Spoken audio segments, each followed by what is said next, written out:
నువ్వు ఇటు సైడ్ తిరిగి ఇటు వచ్చేసి స్వామి మీ పాదయాత్ర అనుభవాలు చెప్పండి స్వామి. ఎక్కడి నుండి బయలుదేరారు? శరణం స్వామి, స్వామి శరణం అయ్యప్ప. మేము సువర్ణభూమి శబరిమల మహాపాదయాత్ర అనే టీం ద్వారా వచ్చాము. మేము దాదాపు వచ్చేసి లాస్ట్ మంత్ 4th నుంచి స్టార్ట్ చేసాం సార్ మా పాదయాత్ర. శంషాబాద్ దగ్గర ఉన్నటువంటి మా స్వగృహం నుండి బయలుదేరి వచ్చాము. ఇప్పటికి ఈరోజు లాస్ట్ డే. సన్నిధానం చేరుకోవడానికి అతి దగ్గరలో ఉన్నాము.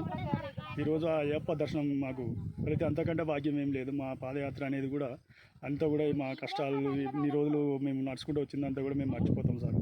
అలాంటివి అసలు పాదయాత్రలో చాలా అనుభవాలు ఉన్నాయి. ఇది చెప్తే అర్థం కాదు. మామూలుగా ఈ పాదయాత్ర చేసిన వాళ్ళకి అర్థమవుతుంటుంది. సో కష్టాలు ఉన్నాయి, సుఖాలు ఉన్నాయి, అన్నీ ఉన్నాయి. కానీ అయ్యప్పని తలుచుకుంటూ ఏకాగ్రతతోటి దీక్ష చేసుకుంటూ వస్తూ ఉంటే ఎలాంటి ఆటంకాలు ఉన్నా కూడా అవన్నీ కూడా సంసిపోతాయి స్వామి. ఇప్పుడు ఇంకోటి ఏంటంటే మహాపాదయాత్రలో డైలీ మహాపడి పూజలు ఉన్నాయి. మహాపడి పూజ అంటే మామూలుగా మనం సన్నిధానం పెట్టుకొని 41 days ఉంటే కూడా 30-35 days పడి పూజలు అసలు చేయలేము.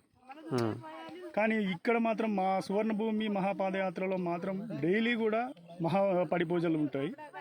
కంపల్సరీ మధ్యాహ్నం హాల్ట్ అవుతుంది. మాకు ఇక్కడ కూడా ప్రతిదీ కూడా అన్ని సౌకర్యాలు చూశారు స్వామి. సువర్ణభూమి మహాశబరి పాదయాత్రలో మధ్యాహ్నం భిక్ష కానీ, రాత్రి అల్పారం కానీ, మధ్యలో పానీయాలు కానీ, ఏదన్నా కానీ మాకు ఎలాంటి ఆకలి బాధ అనేది లేకుండా చూశారు స్వామి.